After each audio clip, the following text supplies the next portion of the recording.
Merci d'écouter la radio nationale du Mali. Il est 13 h à Bamako, la même heure à Accra, au Ghana.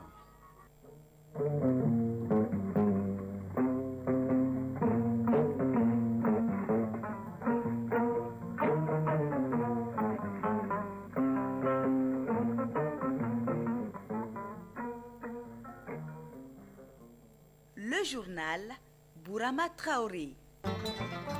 Mesdames et messieurs, bonjour et bienvenue dans la deuxième édition de Mali Actualité, les titres. Le Mali et le Ghana veulent ouvrir de nouveaux chapitres dans leur coopération bilatérale. Le Premier ministre est à Accra pour porter le message du président de la transition à son homologue ghanéen nouvellement investi. Nouvel appui pour intensifier le combat contre la corruption. Le PNUD apporte 100 millions de matériel informatique et d'équipements solaires au Mali. Les échos dans cette édition. Gougouni aura demain son nouveau camp militaire ultramoderne. L'infrastructure sera inaugurée par le ministre en charge de la Défense. Le gouverneur de région a partagé l'information avec les forces vives. Les pays qualifiés pour le CHAN 2025 connaissent désormais leurs adversaires. Le tirage au sort a eu lieu hier. Au menu également la leçon du sport qui porte sur les soins apportés à un joueur blessé sur le terrain. Dans la chronique judiciaire de ce jeudi, on vous amène dans l'univers de l'audience collégiale au pôle national économique et financier. La loi sur la collégialité a été prescrite depuis 2011. C'est 14 ans après qu'elle est mise en œuvre. On vous donne des détails en fin d'édition.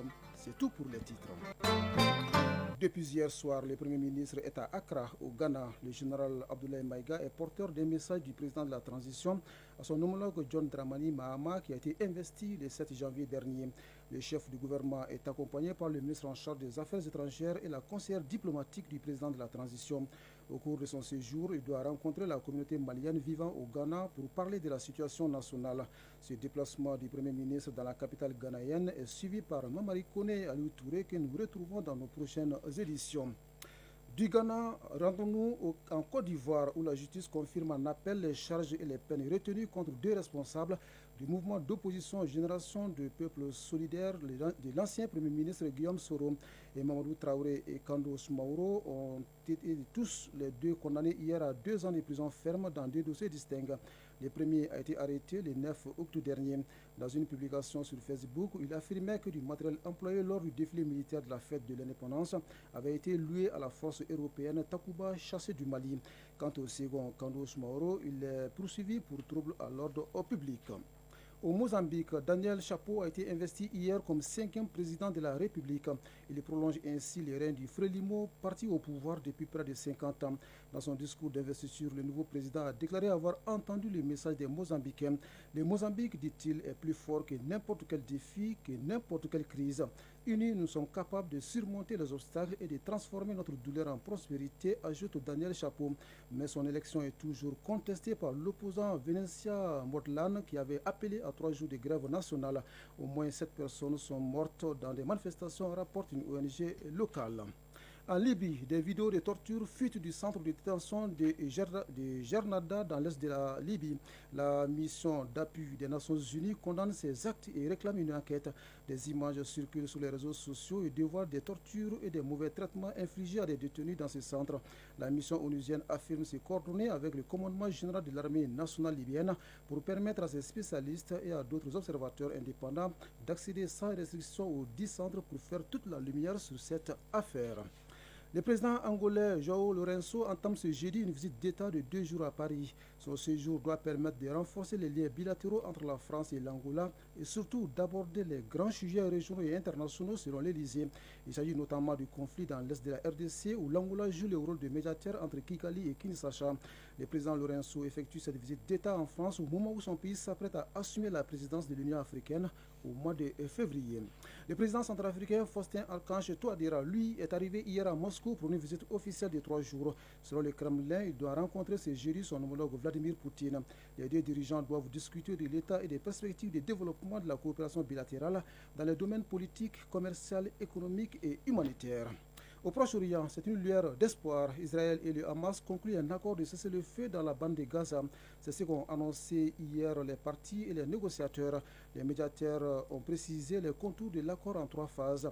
La première devrait entrer en vigueur dimanche prochain et durer 42 jours.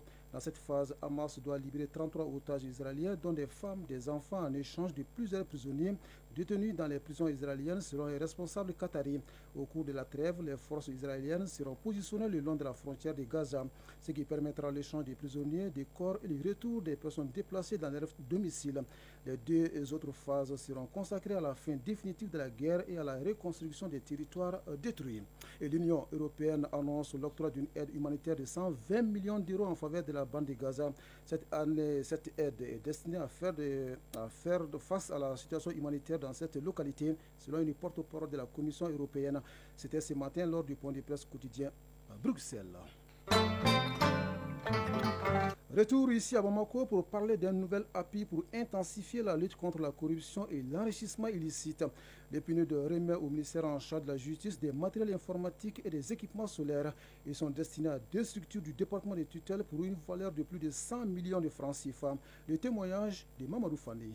Une gouvernance transparente de la justice nécessite des moyens à la hauteur des ambitions. C'est dans cette optique que les partenaires du Mali appuient l'État pour une bonne gouvernance, notamment dans la lutte contre la corruption et l'enrichissement illicite.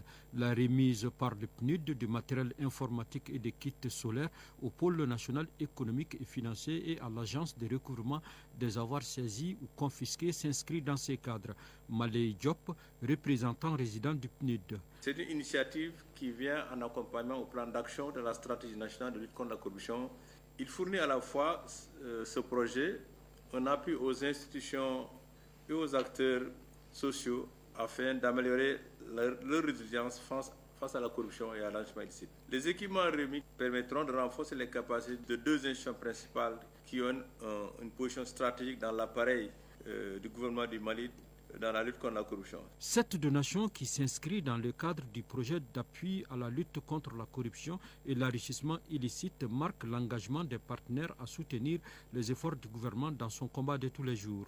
Mamoudou Kassogué, ministre de la Justice et des Droits de l'Homme. Cet appui du PNUD, l'installation et l'équipement de la salle d'audience du pôle national économique et financier, l'acquisition de 1000 boîtes d'archivage au profit du pôle national économique et financier, l'installation du système d'énergie solaire à l'agence de recouvrement et de gestion des avoirs saisis ou confisqués. Ces initiatives s'inscrivent parfaitement dans les priorités gouvernementales pour l'amélioration de la gouvernance dans notre pays. La présente remise fait suite à de nombreuses actions des partenaires en faveur de la justice malienne. Elle permettra de renforcer les capacités opérationnelles des structures bénéficiaires. Oui, renforcer les capacités des structures bénéficiaires afin de préserver les ressources de l'État et de promouvoir les secteurs de développement tels que l'agriculture. À ce domaine, le projet Partenariat pour le transfert des techniques de semences en Afrique apporte son appui.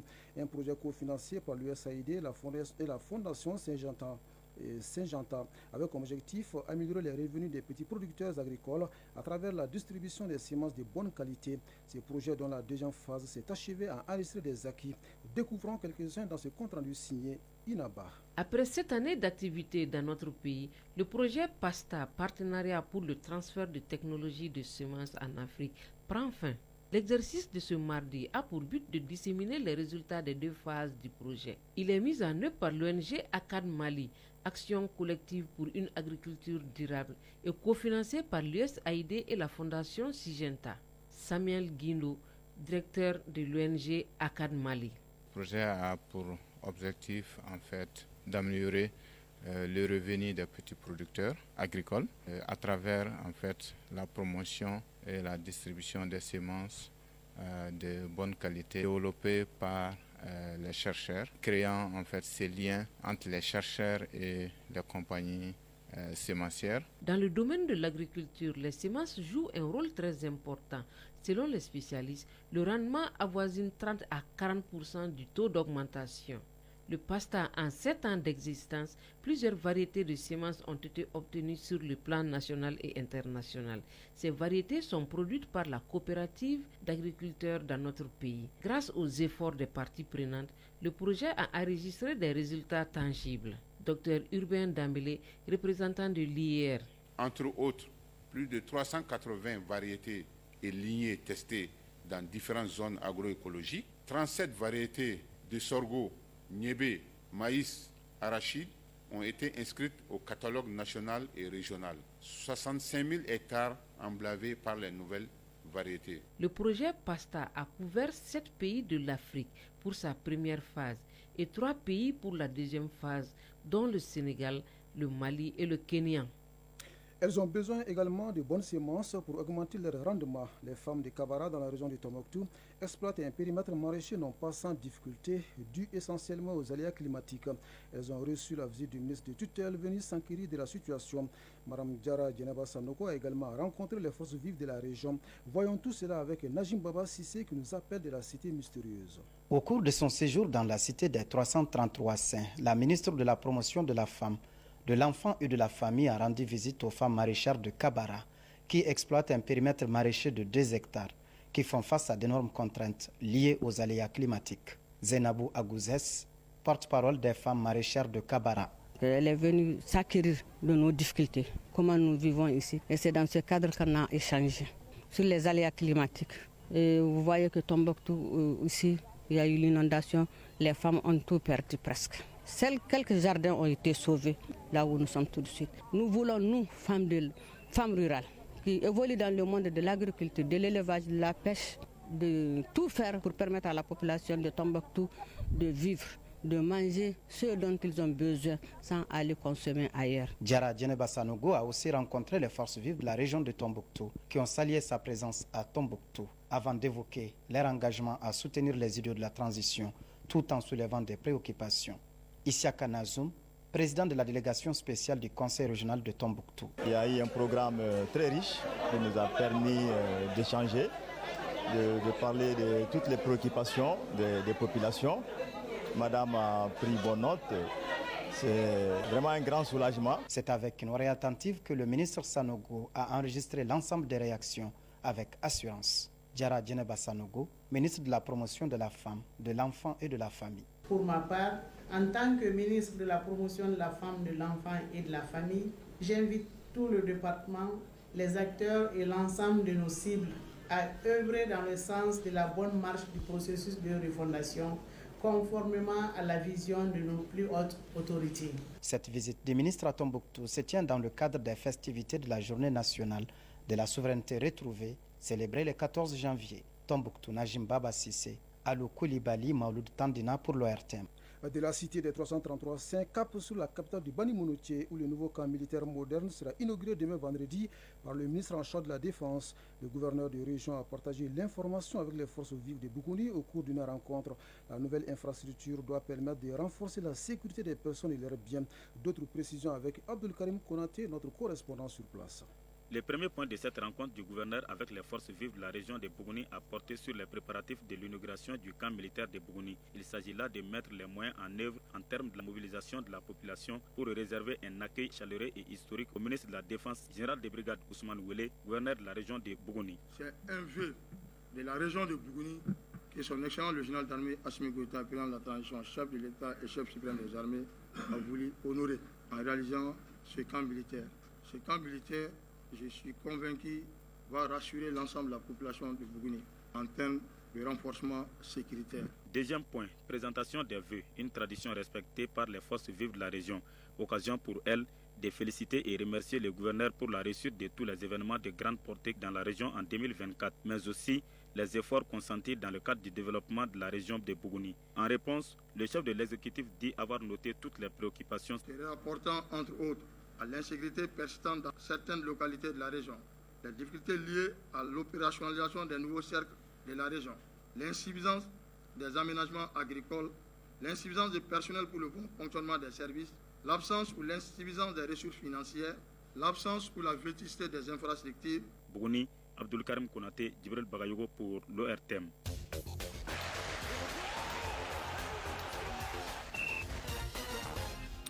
Les pays qualifiés pour le CHAN 2025 connaissent désormais les adversaires du groupe. Le tirage au sort a eu lieu hier. La compétition aura lieu en août prochain et est réservée aux joueurs évoluant dans les championnats nationaux. Ici au Mali, on parle de la 8e journée du championnat national de Ligue 1. La synthèse de l'actualité sportive porte la signature d'Isaac Tchenou. La 8e journée du championnat national de Ligue 1 professionnelle se poursuit cet après-midi. L'US Bougouni accueillera Étoile du Mandé à partir de 16h. À 18h, l'AS Bakardian sera l'hôte de Afrique Football Elite. Les deux rencontres se joueront au stade Mamadou Konaté.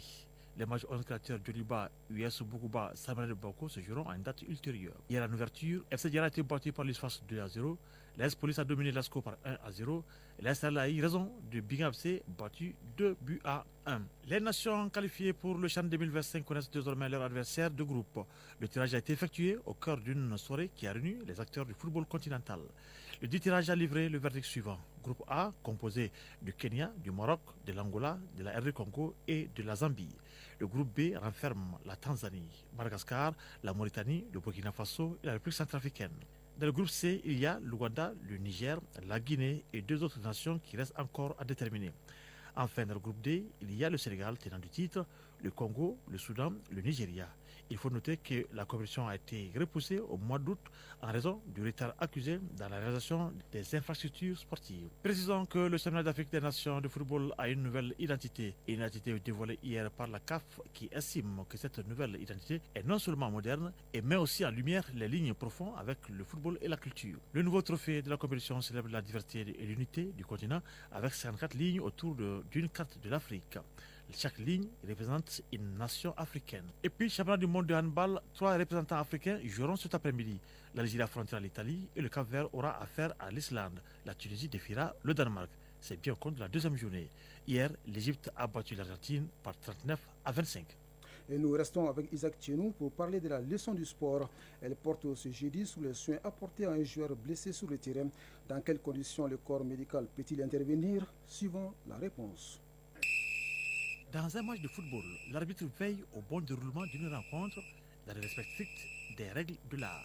De ce fait, il a obligation de s'assurer de l'intégrité physique des joueurs. Que doit faire l'arbitre en cas de blessure d'un footballeur sur le terrain? Ibrahim Aboukine Haïdara, instructeur national des arbitres, explique. L'arbitre laisse le jeu se poursuivre si le joueur n'est que légèrement blessé. Arrête le jeu si un joueur est sérieusement blessé et s'assure que le joueur est transporté hors du terrain. Un joueur blessé ne peut être soigné sur le terrain et ne peut y retourner qu'une fois que le jeu a repris. Au cas où le joueur est sérieusement touché, l'arbitre arrête le jeu et autorise l'équipe médicale à porter assistance aux blessés. L'arbitre doit autoriser l'équipe médicale à apporter des soins à un joueur blessé sur le terrain si un gardien de but est blessé. Un gardien de but et un joueur de champ sont entrés en collision et nécessitent des soins.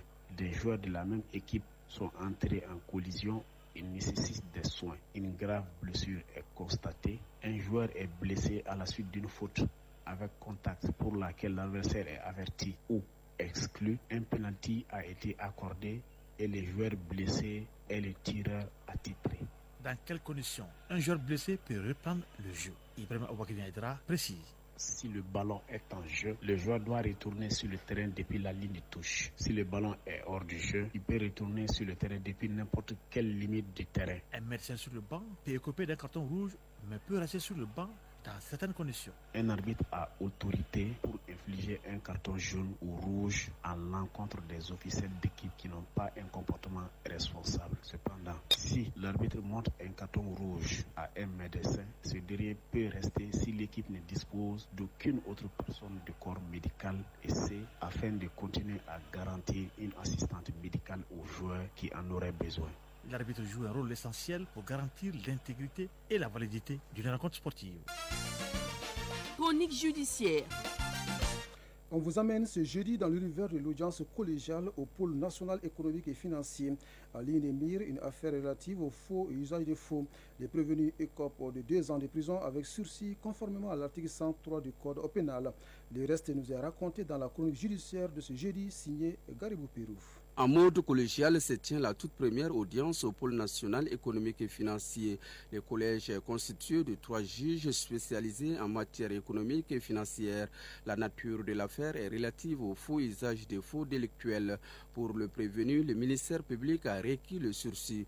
Au bout de quelques heures de débat, le verdict tombe et c'est conformément à l'article 103 du Code pénal. Malado Gouroubokoum, présidente de la Chambre correctionnelle spécialisée au pôle national économique et financier. Nous avons prononcé une peine de 2 années d'emprisonnement conformément aux dispositions de l'article 103 du Code pénal qui a institué et fixé les barèmes de la peine en matière de faux correctionnels Donc nous sommes allés à 2 années. Cependant, nous avons sursis à l'exécution de cette peine.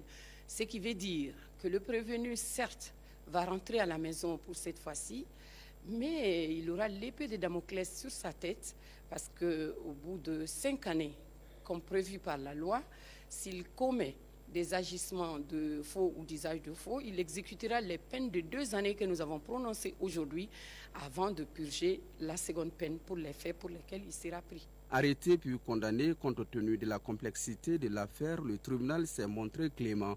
Ayant donc eu gain de cause, Maître Alassane Diop renonce à exercer toute voie de recours. Compte tenu vraiment du jeune âge de mon client, compte tenu aussi du fait que c'est un délinquant primaire qui n'a jamais eu maille à partir avec la justice de son pays, je peux dire encore une fois, la justice est au rendez-vous.